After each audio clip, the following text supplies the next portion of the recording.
سی food حلال و حرام کی تفصیل۔ سی فوڈ میں سے کون سی چیزیں حلال ہیں اور کون سی حرام؟ بنت حوا نے پوچھا ہے۔ سمندری مخلوق میں جمہور کے نزدیک تو سب کچھ جائز ہے، لیکن امام ابو حنیفہ، امام ابو یوسف، امام محمد، بہت سے مسائل میں امام محمد نے امام ابو حنیفہ سے اختلاف کیا، بہت سے مسائل میں امام ابو یوسف نے اختلاف کیا، بہت سے مسائل میں دونوں نے امام حنیفہ سے اختلاف کیا، یہ تینوں استاد شاگرد تھے۔ لیکن یہ مسئلہ ایسا ہے کہ اس میں تمام علماء حنفیہ متفق ہیں کہ سمندر میں صرف مچھلی کھانا حلال ہے، مچھلی کے علاوہ کوئی اور مخلوق وہ جائز نہیں ہے۔ جو دیگر حضرات ہیں ان کی دلیل قرآن مجید کی آیت ہے احل لکم صید البحری وطعامہ متاعا لکم وللسیارہ، کہ تمہارے لیے سمندر کا شکار اور اس کا کھانا حلال ہے، یہ تمہارے کھانے کے طور پر اور مسافروں کے لیے۔ اس آیت سے استدلال کیا ہے بہت سے حضرات نے۔ ہمارے ہاں جو اہل حدیث حضرات ہیں وہ بھی چونکہ شافعی مسلک کے ہی زیادہ قریب ہیں اور ان کے اصول وہی ہیں جو یعنی ظاہر حدیث کو لینا یا ظاہر آیت کو لینا، تو ان حضرات نے جو ہمارے جو اہل حدیث حضرات ہیں یا عرب ملکوں میں جو فقہ حنبلی کو فالو کرتے ہیں، تو ان حضرات کی جو دلیل ہے وہ قرآن مجید کی آیت ہے کہ احل لکم صید البحری، کہ سمندر کا شکار ہم نے تمہارے لیے حلال کر دیا ہے۔ تو سمندر کے شکار میں تو ظاہر ہے سب کچھ آ جاتا ہے۔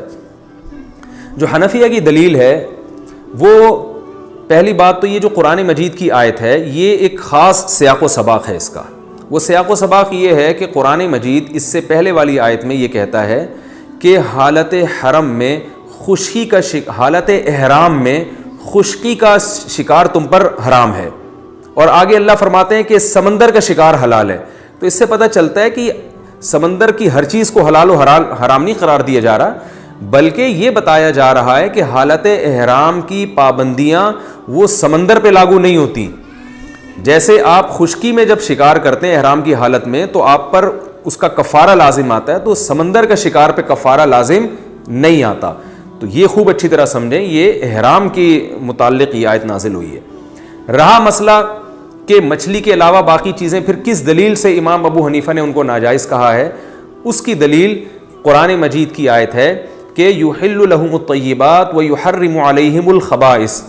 سب سے پہلی آیت یہ ہے کہ اللہ نے فرمایا کہ رسول صلی اللہ علیہ وسلم کا ایک وظیفہ یہ ہے کہ یہ پاکیزہ چیزوں کو تم پر حلال کر دیں گے اور خبیث اور گندی چیزوں کو حرام کر دیں گے۔ اب جو خبائث ہے، اگر ہم سمندر کی ہر چیز کو حلال قرار دے دیں تو سمندر میں تو ایسا گند نکلتا ہے جس کو کوئی بھی دنیا میں یعنی اگر حلال ہونے کا فتویٰ بھی دے گا تو کھائے گا نہیں وہ اس کو۔ سمندر میں تو سمندری مینڈک بھی ہوتے ہیں، تو پتہ نہیں کیا کیا گند نکل رہا ہے سمندر سے، تو بدبودار چیزیں بھی نکلتی ہیں جن کی گھن آ رہی ہوتی ہے۔ تو خبائث جو ہے نا، خبائث وہ تو اسلام نے اس کو ناجائز قرار دیا ہے۔ تو اگر ہم سمندر کی ہر مخلوق کو حلال قرار دیتے ہیں تو بھائی اس میں تو پھر سمندری مینڈک بھی آئیں گے اور اس میں تو بہت ساری گند بلا اس میں چیزیں بھی آئیں گی۔ تو اس سے پتہ چلتا ہے کہ سمندر کی ہر چیز خبائث سے خارج نہیں ہے۔ لوگ کہتے ہیں کہ خبیث اس چیز کو کہا جائے گا جس کو حدیث میں خبیث کہا گیا ہو، یہ بات بھی غلط ہے۔ بہت ساری چیزیں ہیں جس کو آپ بھی خبیث سمجھتے ہیں، ہم بھی خبیث سمجھتے ہیں، لیکن حدیث میں اس کو خبیث نہیں کہا گیا بلکہ حدیث اس سے خاموش ہے۔ مثال کے طور پر عرب علماء یہ جو منی ہے اس کو پاک کہتے ہیں، حرام یعنی ناپاک نہیں کہتے، مگر اس کے کھانے کو حرام کہتے ہیں، اور دلیل یہ دیتے ہیں کہ یہ خبائث میں ہے، یعنی سلیم الطبع انسان اس کو کبھی بھی گوارا نہیں کرتا۔ تو پتہ یہ چلا کہ عرف سے بھی بہت سی چیزوں کا خبیث ہونا پتہ چلتا ہے۔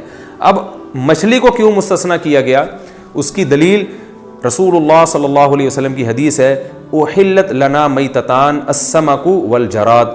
آپ صلی اللہ علیہ وسلم نے فرمایا اللہ نے دو مردار ہمارے لیے حلال کیے ہیں، ایک مچھلی اور ایک ٹڈی۔ اچھا، مردار بھی قرآن کے مطابق حرام ہے، جتنے بھی مردار ہیں اللہ تعالیٰ نے قرآن میں فرمایا کہ جگہ جگہ قرآن میں یہ آیت ہے کہ اللہ تعالیٰ نے تم پر مردار کو حرام کر دیا ہے، یعنی جو مردار ہے وہ آپ نہیں کھا سکتے، جانور ذبح کر کے کھانا پڑے گا۔ تو سمندر کی جتنی مخلوق ہے وہ تو سب مردار ہے، وہ ذبح تو نہیں کی جاتی۔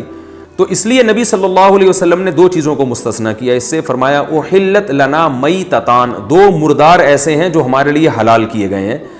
السمک ایک مچھلی ہے جو مردہ ہونے کے باوجود حلال ہے، وہ ذبح نہیں کی جاتی، اور ایک ٹڈی ہے، ٹڈی ایک مخصوص چھوٹا سا پرندہ ہوتا ہے، تو وہ بھی ہمارے لیے حلال ہے۔ تو پتہ یہ چلا کہ تمام مردار وہ اسی طرح حرام ہے جس طرح قرآن نے حرام قرار دیا، اس میں سمندر کا اور خشکی کا فرق نہیں ہے۔ تو ان مردار میں دو چیزوں کو حدیث میں مستثنا کیا گیا ہے، صرف مچھلی اور اس کو ٹڈی کو. تو اس سے پتہ چلتا ہے کہ مچھلی اور ٹڈی کے علاوہ باقی تمام مردار اپنی اصل پہ ہیں، وہ جائز نہیں ہے. تو اس لیے امام حنیفہ کا مسلک اس بارے میں بہت مضبوط ہے. اور یہی بات پھر آ جاتی ہے جھینگے کی بھی، کہ جھینگا کھانا جائز ہے یا نہیں. تو فقہ حنفی میں جھینگا بھی ہماری رائے کے مطابق جائز نہیں ہے. اس کی وجہ یہ ہے کہ مچھلی جب حلال ہے تو مچھلی یا تو ہم میڈیکل سائنس سے پوچھیں گے کہ یہ جھینگا مچھلی کی قسم میں ہے یا نہیں ہے، یا ہم عرف سے پوچھیں گے. تو میڈیکل سائنس بھی یہ کہتی ہے کہ جھینگا کا مچھلی سے دور دور تک مچھلی کی فیملی سے کوئی تعلق نہیں ہے، اور عرف میں بھی جھینگے کو مچھلی نہیں سمجھا جاتا. آپ اگر کسی سے کہیں کہ مچھلی لے کر آؤ اور وہ جھینگا اٹھا کے لے آئیں، کسی قیمت پہ قبول نہیں کریں گے اس کو. ایک آدمی قسم اٹھاتا ہے کہ میں مچھلی نہیں کھاؤں گا، تو وہ جھینگا کھانے سے اس کی قسم نہیں ٹوٹتی. ہمارے بعض اکابر اس طرف گئے ہیں کہ جھینگا مچھلی کی قسم میں داخل ہے، اور انہوں نے لغت سے استدلال کیا ہے کہ لغت کی کتابوں میں جھینگا کو جھینگا مچھلی لکھا ہوا ہے. تو وہ بھی ہمارے بزرگ ہیں، اکابر ہیں. لیکن حضرت مفتی رشید احمد صاحب رحمہ اللہ تعالیٰ اور حضرت مولانا یوسف جھانوی صاحب رحمہ اللہ تعالیٰ کی رائے یہ تھی کہ ان حضرات نے جو استدلال کیا ہے نا ڈکشنری سے کہ لغت میں جھینگے کو مچھلی لکھا ہوا ہے، تو فرمائے ڈکشنری سے استدلال درست نہیں ہے.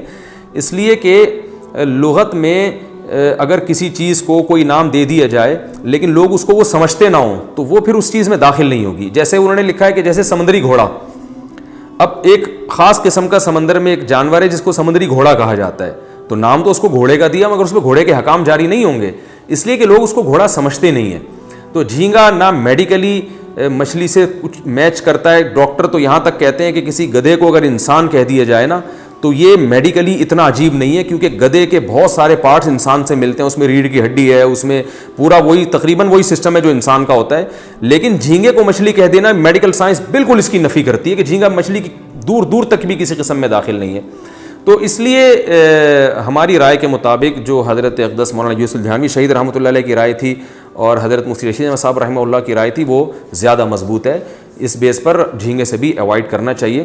لیکن اگر کوئی جھینگے کے جواز کا کوئی معتدل عالم، کوئی بڑے عالم فتویٰ دیتے ہیں تو ان پہ بہرحال وہ بڑے بزرگ ہیں، رائے کا اختلاف علماء میں ہمیشہ سے رہا ہے. تو لیکن میں ایک بات یہ کہتا ہوں کہ اتنی ساری اللہ نے چیزیں کھانے کے لیے پیدا کی ہیں، مچھلیوں کی اتنی ساری قسم ہے، تو آپ ان چیزوں کو کھاؤ نا. جو مچھلیاں ہی سینکڑوں اقسام کی اللہ نے پیدا کی ہیں، تو آپ کیوں جھینگے کی طرف جا رہے ہو جو اختلافی چیز ہے. اس لیے اس میں جو ہے وہ اگر مچھلی نہیں مل رہی آپ کو یا سمندر میں آپ سفر کر رہے ہو اور کھانے کو ترس رہے ہو تو ٹھیک ہے، پھر چلیں جھینگا کھا لیں آپ.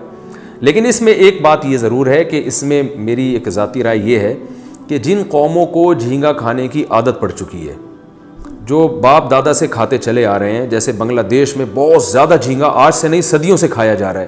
تو علماء خود ایک اصول بیان کرتے ہیں کہ کسی قوم سے عادت چھڑوانا یہ بہت مشکل کام ہے. تو پھر اس میں یعنی لچک پیدا ہو جاتی ہے مسئلے میں. تو چونکہ باقی ائمہ کرام امام شافعی، امام مالک، امام احمد بن حنبل جھینگے کے جواز کے قائل ہیں، تو پھر ایسی قوم جن کی گھٹی میں ایک چیز شامل ہو گئی ہے تو پھر ان کے لیے گنجائش کا فتویٰ دینے میں کوئی حرج نہیں ہے، کیونکہ ان سے عادت چھڑوانا بہرحال بہت مشکل کام ہے. اور جھینگے کا جو جائز یا ناجائز ہونا وہ اختلافی ہے. تو اختلاف جب کسی چیز میں پیدا ہو جائے تو یعنی حرج سے بچانے کے لیے پھر اس میں گنجائش کا فتویٰ دیا جا سکتا ہے. تو اس لیے میں یہ کہتا ہوں کہ جن کے پورے خاندانوں میں ہمیشہ سے یہ رواج رہا ہے، احتیاط تو یہ ہے کہ وہ چھوڑ دیں. لیکن اگر وہ نہیں بھی چھوڑتے تو وہ اس معاملے میں امام شافعی رحمہ اللہ تعالیٰ کے فقہ کو فالو کر لیتے ہیں، تو انشاءاللہ اس میں کوئی حرج نہیں ہوگا اور امید ہے کہ گناہ نہیں ہوگا. لیکن بہرحال اوائڈ کریں تو زیادہ بہتر ہے. یہ تو تھا جھینگے کا مسئلہ. لیکن جھینگے کا بزنس اور کاروبار بہرحال جائز ہے. اس کی جواز کی وجہ یہ ہے کہ میں نے بتایا کہ ناجائز کاروبار وہی ہوتا ہے کسی یعنی چیز کو بیچنا جب اس کے ناجائز ہونے پر ائمہ کرام کا اتفاق ہو جائے، پھر اس کا بزنس ناجائز ہوتا ہے. تو کھانے میں تو احتیاط کے پہلو کو ترجیح دی جائے گی، لیکن بزنس جھینگے کا بہرحال اس کو علماء جائز قرار دیتے ہیں، کیونکہ باقی تین ائمہ جو اہل سنت والجماعت ہی کے ائمہ کرام ہیں، امام احمد، امام مالک اور امام شافعی، وہ چونکہ اس کو جائز سمجھتے ہیں. تو کیونکہ عالم اسلام میں یہ مسئلہ اتفاقی نہیں ہے، تو اس لیے بزنس کی اس میں گنجائش ہے اور بزنس کرنے میں کوئی حرج نہیں ہے.